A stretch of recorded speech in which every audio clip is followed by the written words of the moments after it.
Четворица на број. Пратениците од надзорната комисија надлежна за следење на комуникација околу 3 часа се задржа во премиерната надзорна посета на новоформираната Агенција за национална безбедност.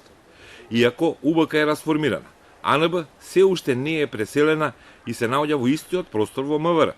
Комисијата проверила како се користи мерката следење на комуникации. Имало и стари наредби преземени од УБК, имало и нови постапки, но имало и пропуст кој допрва ќе се расветлува.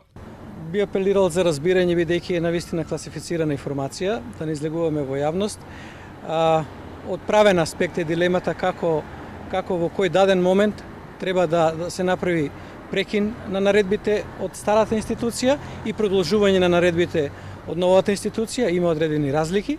Меѓутоа, сакаме дополнително тоа да го провериме со оперативно-техничката агенција како е таму и со Врховниот суд. После тоа ќе одржиме состанок на комисијата и ќе имаме дефинитивно вистинска слика дали комисијата треба да постапи согласно законот, да го информира јавното обвинителство за случајот кој што е увиден.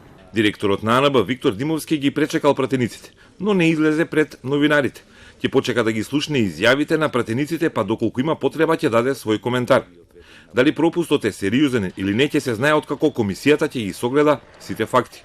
Од друга страна, Димитриев тврди дека не се употребува она опрема преку која АНБ може самостојно да следи комуникации.